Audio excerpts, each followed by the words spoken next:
Right. Hello, and welcome to our session, International Markets of Opportunity, Exporting Your Products and Services to the UK and Ireland. My name is Alice Ancona. I'm Senior Vice President and COO of the World Trade Center Miami. The World Trade Center Miami is the organizer of the America's Food and Beverage Show. It is now my pleasure to introduce our panel. Speaking with us today is Cynthia Guven, Steve Knight, and Jennifer Wilson from the Foreign Agricultural Service in the UK and Ireland. The panel is yours. Hi, thank you so much for joining us today. My name is Cynthia Guven, and I'm the Agricultural Counselor at the U.S. Embassy in London. In our office, we are the Foreign Agricultural Service, part of USDA, and in our office, we are responsible for all of the exports going to the UK and to Ireland. So my two colleagues, Steve Knight and Jenny Wilson, will speak to you today about market opportunities for the UK and Ireland. And as this is a recording, please feel free to reach out to us with any questions that you have. And at the end, we will give you our contact information. Take it away, Steve. Thank you. Thank you, Cynthia. Let's move to the first slide. So I will now talk to you about the UK market and opportunities for US exporters following the outline on the slide here. I will cover everything down to Brexit and then pass you to my colleague Jennifer Wilson, who will do similarly for Ireland. She will also provide some top tips for exporting to both of these markets. We'll then pass back to Cynthia at the end, who will round things up and share our contact details and other information. So as she mentioned, you'll be able to reach out with your questions. So, in summary, the UK has very strong social and cultural ties to the United States, demonstrated by the similarities in consumer trends in the retail and food service markets. The UK presents strong market opportunities for many US consumer-orientated products, including specialty food products, healthy food items, wine, sauces, fruit, nuts, and juices. Health and convenience foods are the main driving forces in the UK value-added food and beverage market. Consumers in this country are looking for variety in high-quality food products, especially those perceived to have health benefits. You won't be surprised to hear that COVID-19 is disrupting the market. Some of these impacts are temporary, such as the balance between retail and hospitality or catering, while others can be expected to become more permanent, such as the acceleration towards online purchasing. Finally, the UK's exit from the European Union, otherwise known as Brexit, will offer increased opportunities for US exporters. I will come to that towards the end.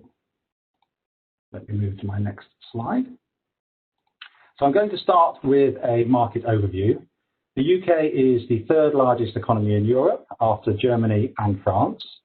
Agriculture is intensive, it's highly mechanized, and it's efficient by European standards. But in terms of gross added value, it represents less than 1% of gross domestic product, and in fact employs just 2% of the labour population. So in fact, UK agriculture produces just 60% of the country's food needs, and the country is, for example, less than 20% self-sufficient in fruit. So, despite those ever-present Buy British campaigns, the reality is the UK is and will remain heavily reliant on imports, not just to feed the population, but also to meet the varied demands of the UK consumer, who expect year-round availability of all food products.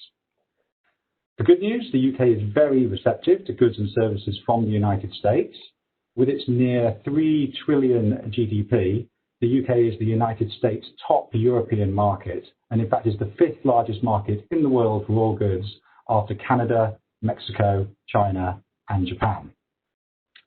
Consumer-orientated food and beverage products remain the most important sector for US agriculture, amounting to nearly $1 billion per year, and that's around 35% of the total $2.8 billion of food and agricultural products that were imported from the United States last year, in 2019. Demand for US consumer-orientated food products continues to differentiate the UK from many of its European neighbours, and in fact the UK is the 11th largest market in the world for the United States in that category. So, a bit on demographics. So the UK's full name is the United Kingdom of England, Wales, Scotland and Northern Ireland. But you may also hear us refer to Great Britain, and that is England, Wales and Scotland, but without Northern Ireland. Latest data puts the population of the UK at 66.8 million people, and it's rising at about half a percentage point per year. Of particular note, over 18 million people, or a quarter of the UK population, live in London and in the southeast of the country. But the two regions actually cover less than a tenth of the UK's land area. The third largest population, with over 7 million residents, is in the northwest, and that's home to the major cities of Manchester and Liverpool. And while 85% of the UK population is listed as white, with the remainder belonging to mixed, non-white and ethnic groups, the latter has a disproportionate influence on consumer trends and tastes. Indeed, the UK has a wide variety of ethnic restaurants, particularly in London, but also other major cities around the country. So the key influences on UK consumer demands are as follows. So I've mentioned the slow population growth. We also have an aging population. 18% of the population is over 65. The number of household units is growing, with more smaller households and an increasing number of one-person households, as well as the population becoming increasingly urban-based. There's growing personal disposable income, so this is boosting premium, convenience, and eating out. And there's a reduction in formal meal occasions. So fuller lives are leading to an increase in snacking and to grazing. Finally, there is an increasing public debate centered on food, incorporating safety, environmental, ethical, social, and economic issues. As far as sector trends are concerned, UK consumers are generally willing to try new types of foods and are interested in the latest food trends and international flavours. In fact, many actively seek new products. Health and well-being, sustainability, ethics, and transparency of ingredient sourcing are the latest mega trends directing an increasing number of companies to aspire to clean labels, so the likes of no artificial ingredients or no synthetic chemicals. Consumers here want something tasty, convenient and healthy, but also want to feel good about what they are eating and something that chimes with their views and their values. On that front, while fair trade and organics remain popular and on the rise, there is also now an upswing in interest in vegan and plant-based products, in reducing meat consumption and increasing fish consumption, a wariness of good carbs versus bad carbs and a focus on protein, more interest in free-from products such as allergens, in digestive well-being foods, so those being the prebiotics and the probiotics, in fermented food, and in alcohol-free beverages. So, it is quite a list. UK consumers, particularly the younger demographics, are also increasingly drawing on their personal values when making purchasing decisions. So themes that unite all of the above routes to market really come down to provenance, transparency of supply chain actors, clean label ideas, authenticity, ethics, and sustainability. So what I want to do here with this slide is just talk a little bit to some of the products that are already present here on this market that have good sales potential, and also some that have a smaller footprint but are certainly worth exploring. So I'm not going to go through the list in full, but I'll just pick a few items there. So starting on the left-hand side, on processed products, of course that's health food, mainstream grocery items and snack foods. On the dried and processed fruit, cranberries, dried cherries, prunes, raisins, and so forth. Nuts, it would be almonds, peanuts, pecans, pistachios, and walnuts. If we go down the list a little further to the natural colours, flavours, and additives, what I'm referring to there is products for the food and drink manufacturing sector, which I will come to shortly, talk a bit more about that. And then if we go to the bottom of that list on the left-hand side, fresh fruit and vegetables. So again, it's products you would think of, so apples, grapefruits, pears, sweet potatoes, table grapes. But it really is, especially those products that are either not grown in the UK, organic, or perhaps available out of the UK season. And then, as I say, on the right-hand side there, I've got a few products that are, or categories that are less well represented here at the moment by the US. And I'll just draw your line to the last one in particular, which is products that substitute away from sugar. because there's very much a move that is occurring here in this market. So, how to access these consumers in the UK? Move on to my next slide. Like the world over, the UK market is split into retail, hotel, restaurant, and institutional, and food processors. And each sector has its own set of specialist importers who we'd be very pleased to connect you with. And let me give you a few details on each sector, starting first with retail. So the UK retail market is valued at nearly $240 billion, with the UK's Institute of Grocery Distribution estimating that the market will be worth over $280 billion by 2024, a 12.5% increase. As far as the supermarket chains here in the UK, there are 4 supermarkets that dominate UK retailing, and they account for 68% of the market. As you can see there from the table on the right-hand side, Tesco is the market leader with 27%, followed by Sainsbury's, Asda, and Morrison's.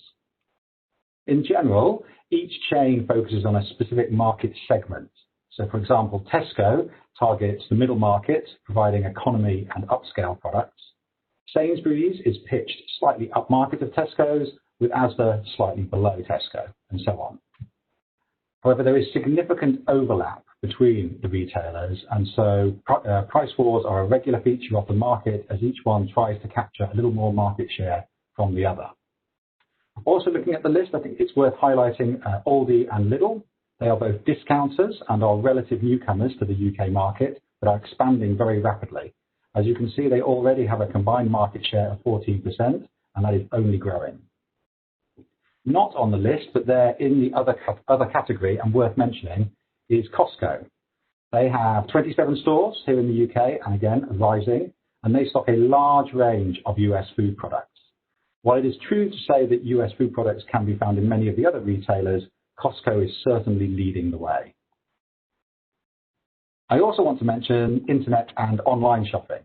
The value of the UK online grocery market has seen tremendous growth in recent years, and in 2018 was valued at $16 billion.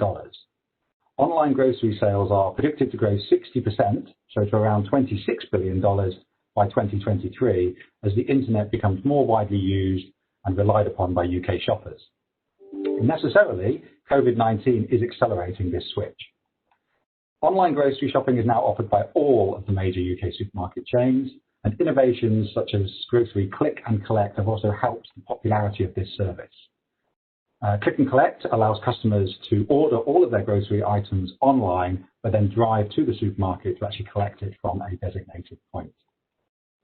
For further information on the UK retail sector, I would strongly recommend you referring to our UK retail market brief, which is available on the FAS website, but also very easily available by contacting us at our office. And as we mentioned, those details will be at the end of the presentation. Moving on to the hotel, restaurant, and institutional sector, that market was worth over $64 billion in 2018, and in fact was the UK's 4th largest consumer market after retail, cars, and clothing and footwear. Now, movement restrictions and lockdowns because of COVID-19 are having a devastating effect on this market currently. But until COVID-19 struck, shoppers were eating out more frequently than they were 5 years ago. Whether this was having a meal or stopping for a coffee and a snack, it's estimated that 40% of shoppers ate something when they were out.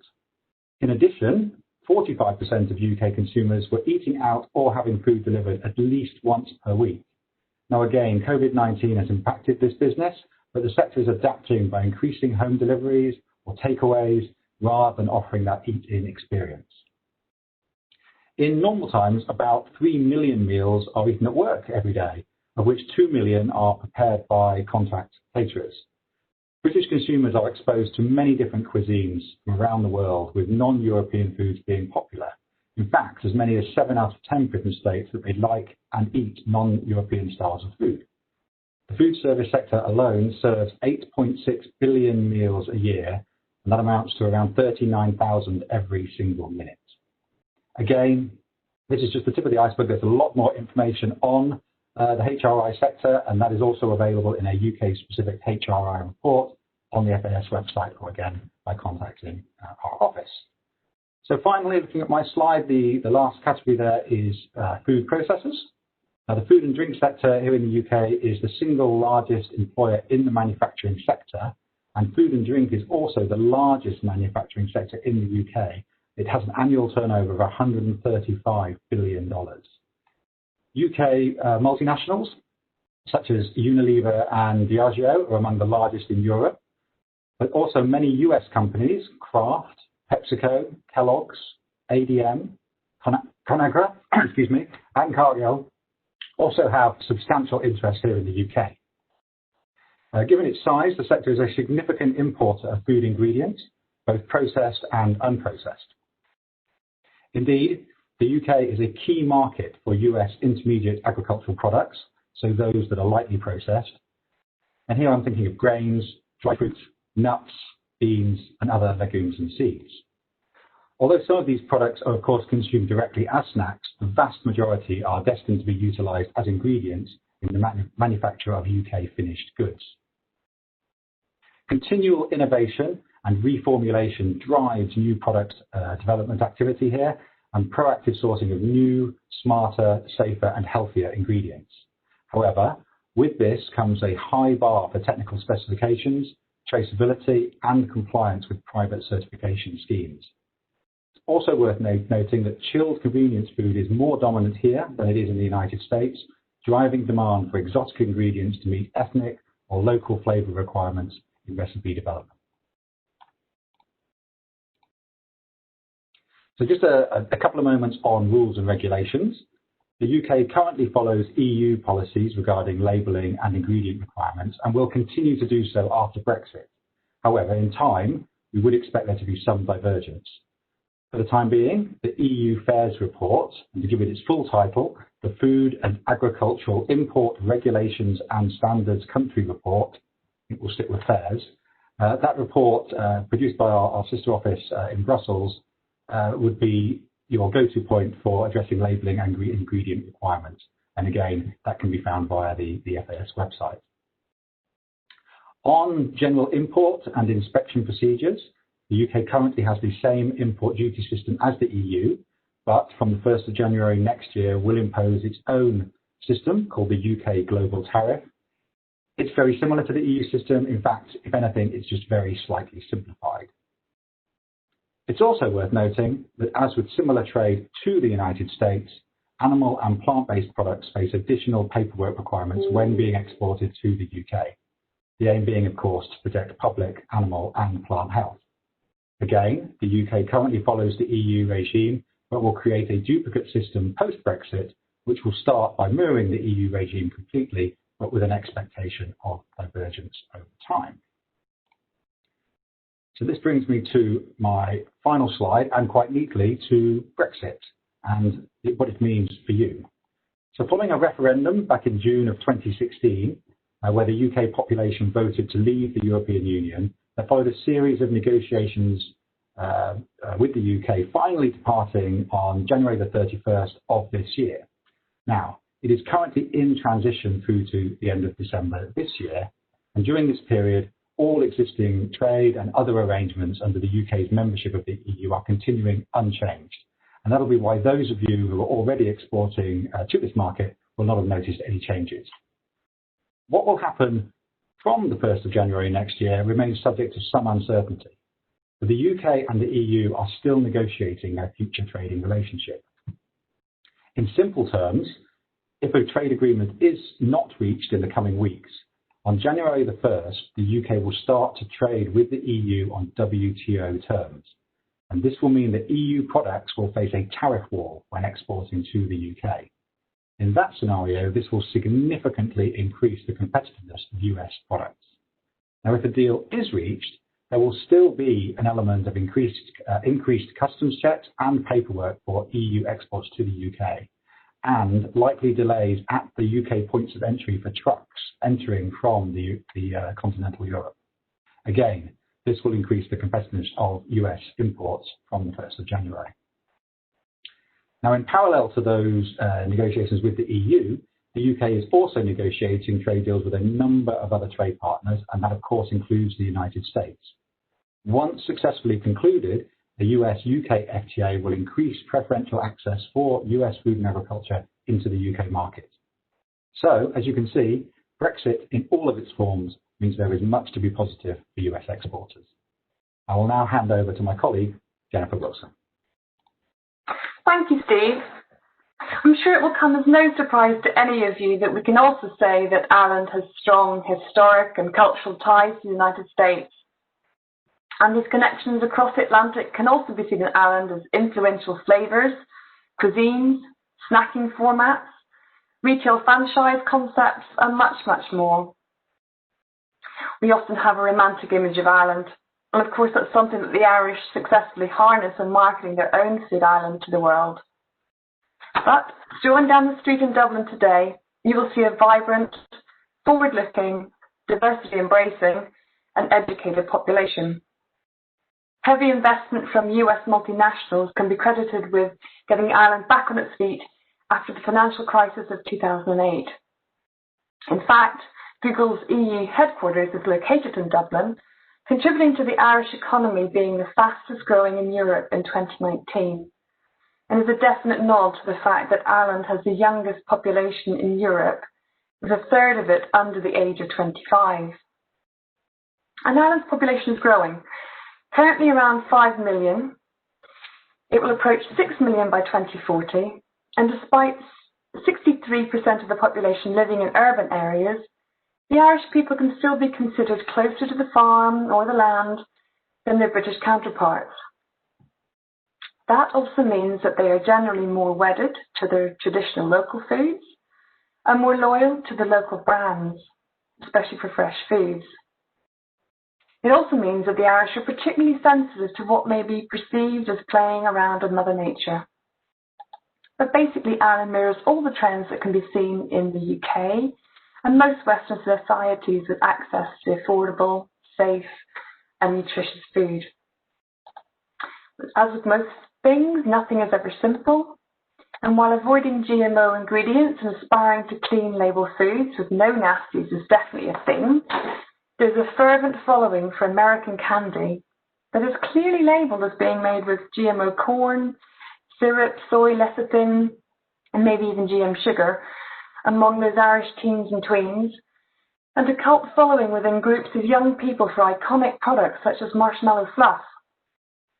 While there's the will to eat better, there's also the thought, I deserve a treat. These contradictions can also be seen in the British market and most developed countries, where the growing number of obesity cases still outnumber the growing number of vegans. What may be surprising to know is that it's only 60-70 miles from Holyhead in Wales, so that's on mainland Great Britain, to Dublin Port, and this is the main route for Ireland to receive around 50% of all of its grocery product needs from its larger neighbour. For example, a US product such as wine can head to the UK mainland and be sold by a British importer to an Irish retailer, say SuperValu, or be sold by the GB importer to a food service distributor in Ireland and end up in the restaurant sector. In terms of where Ireland gets the rest of its food imports from, it's predominantly from other EU countries like Germany, France, Belgium and Italy. The US is the largest supplier country to Ireland from outside of the EU. This amounts to less than 2% currently of all processed food imports, and totals just $110 million in 2019. Shipments of food or beverage products from the United States to Ireland tend to be part of a consolidated container that is made up of many smaller shipments from multiple companies. The small size of the Irish market really does limit the volume of product that can be sold directly. It's not to say Ireland isn't ripe for niche opportunities, and we've seen those, but in truth, we think 90% of US finished products or ingredients go in via the UK. This map shows the main routes for roll-on and roll-off truck freight. So the graphic also can illustrate where the main shipping ports are in both the UK and Ireland. Dublin and Belfast ports are the largest in Ireland, and these are served mainly by Holyhead and Liverpool from Great Britain. Holyhead and Liverpool constitute important links in the so-called British land bridge that connects Ireland with mainland Europe. Around 40% of Ireland's trade is facilitated through the UK, with hundreds of thousands of trucks crossing over and through to the European mainland every year. So it's pretty clear that Brexit has the potential to have a significant impact on product trade flows. Depending on the terms that are agreed between the UK and the EU, it's possible that the current land bridge for products to reach Ireland may see a decline in significance. US products could increasingly arrive directly into Ireland rather than going via Great Britain. And US product could be shipped to the Netherlands or France and then go directly to Ireland, circumventing the need to transit Great Britain. Usually American products shipped to mainland Europe may be further processed there or just offloaded onto a smaller vessel destined for Ireland. This kind of trade doesn't show up in government-to-government statistics as being a US product, so we think it's likely that Ireland imports much more American product than we can measure as it gets there via other European countries or via the UK. Similar to other developed economies, the Irish grocery chain sector is concentrated in the hands of very few players. Homegrown chains such as SuperValu and Dunn's continue to dominate the market, but Tesco has also claimed a similar market share to these Irish-owned chains in recent years, and discounters Aldi and Lidl are doing particularly well. This is probably due to the fact that the average annual income of a family in Ireland is 10 to 12% lower than that of the UK. Online shopping has certainly made life in rural Ireland easier, and Tesco has launched a trial of drone home deliveries with orders taken via a cool app called Flipdish. Online shopping, or click and collect, is slightly less developed in Ireland than the UK, which is something of a world leader in online shopping, but its continued growth in Ireland is certain. COVID-19 has obviously boosted this channel enormously, and sales through supermarkets have benefited more widely. On the food service side, no pubs or restaurants are currently open in Ireland, as coronavirus restrictions are in place until early December. Similar to the UK, food to take out is permitted, but the food service sector as a whole is badly affected by COVID measures. Normally, it is a buoyant sector driven by the infamous Irish culture of socialising and enjoying good food. We look for its return soon. A quick note on ingredient imports. Ireland imports considerable amounts of flavourings for its sizable drinks manufacturing sector, and that includes for sodas as well as for alcoholic drinks that it's most famous for. Other food manufacturing capacities linked to outputs of the Irish primary agricultural sector, with ingredients for dairy products particularly in demand. But when it comes to US products that will work in Ireland, the slide that Steve showed earlier in the UK section of this presentation, illustrating products with potential, is also very relevant for Ireland. You must bear in mind that Ireland has the euro as its currency and is remaining part of the European Union. There may conceivably be currency benefits to product moving within Eurozone areas exclusively and staying separate to the British pound zone. As with everything Brexit related, it will all take some time to settle down into routine. Take Northern Ireland as a special case. But special, well, I would say that, as that's where I'm from originally. An extra marks to anyone who did spot that. Something negotiated as part of Brexit is the Northern Ireland Protocol, and that has been set up to ensure that there will be no checks on goods crossing the border between Northern Ireland and the Republic of Ireland. It's considered vital to ensure the peace on the island of Ireland, not to have a hard border return there. What is special and different to the rest of the UK is that Northern Ireland will be required to align with the EU in certain areas like product requirements and agricultural rules, while Great Britain will have greater freedom to diverge. The EU Customs Code will apply in respect of Northern Ireland, effectively moving the EU's external customs border into the Irish Sea.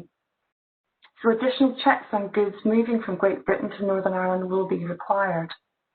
And all of these changes are due to take place at the beginning of 2021.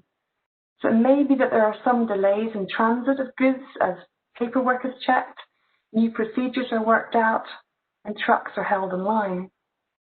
It's all new territory, and it's very hard to predict just how smooth Brexit will be for trade between Ireland and Great Britain generally. So do bear in mind that the Republic of Ireland's food and drink rules and regulations are harmonised with the EU. As with all international transactions, fresh or live products that may have plant and animal health requirements, such as sanitary or phytosanitary paperwork, are the most challenging to trade. Note too that US labels are non-compliant with EU label requirements. There's usually a grace period given by the authorities so that labels can be stickered if products are just on trial in the market. Your British or Irish importer is responsible for ensuring that product placed on the market is safe and labelled correctly. This may mean in-depth questions for you on the origin of your ingredients in your manufacturing. It must also be said that Ireland has some freedom to deviate from European directives when it comes to public health. For example, it has recently proposed new labelling on alcoholic beverages to indicate calories and give a health warning to combat alcoholism and obesity. Ireland is hoping that the EU will follow its lead in providing further transparency on drink labels, and is likely to be a supporter of further labelling changes that will help inform consumers better. So, where to start all this exporting? Well, how about taking a project management approach? Undertake a market feasibility study. We really can't emphasize the importance of this enough. Consider using a market consultant. Our office can provide a list, and small to medium-sized companies can avail themselves of paid-for expert support services through the state regional trade groups of OSATA, SUSTA, and Food Export USA. To target as many potential consumers of your product, why not aim to ship product lines that fit the needs of the concentration of population in the southeast of England, and products that can also work for other regions of the UK and Ireland? In order to build long-term trade, it's important to have good personal relationships with your importer, distributor, or agent. It can all be product and route to market dependent. The traditional route to business in the UK and/or Ireland is through an importer. What route to market are you targeting? Retail, food service, or food processing? And does your importer have strong contacts into the right channel that will benefit you most? On hitting the right price point to be attractive in the market, be sure that you know the import duty liable on your products, any excise tax or value-added tax. Benchmark your product with competitors in the market. Understand what, if any, red flag ingredients are in your products, for example, GMOs, colours that are not permitted, or small traces of meat or dairy ingredients that will increase the complexity of trade for you. Labelling, again, is something that can be helped by benchmarking competitor products in the market. And we'd always say that distinct, tailored legal packaging just for the UK and Irish markets is the ideal to aim for. Invest in your exports. Nominate a dedicated member of staff or a team if you have that level of resource. Allocate a promotional budget, and invest in activities to keep the transatlantic relationship going. If you are brand new to exporting, this may seem daunting. It's exciting to take a foray into the wider world, and if you approach things as an exciting new project and follow this advice, we know that success awaits you. I will now hand back to Cynthia for a wrap-up. Thank you, Steve and Jenny, and thank you all for watching this video. We encourage you to reach out to us. We're an office of 6, and hopefully we're going to expand soon. We have 2 Americans, myself and my deputy, Kathy Yao, and then we have 4 local experts, and you just met Steve and Jenny. Steve focuses on animal and animal products, and Jenny focuses on plant and plant products, and we all focus on trade policy issues. And then we have Julie Nicholson. She is our marketing specialist. She would probably be your first point of contact, but please feel free to contact Ag London, our office mailbox, aglondon@fas.usda.gov. And also please follow us on Twitter. And please take a look at our reports on the FAS website. They're gain reports, and they should give you a lot of information. I think Steve mentioned the FAIRS report. You might want to start with the FAIRS report. And then we'd be glad to answer any questions you have and connect you with importers and retailers and to help you get started. Thank you.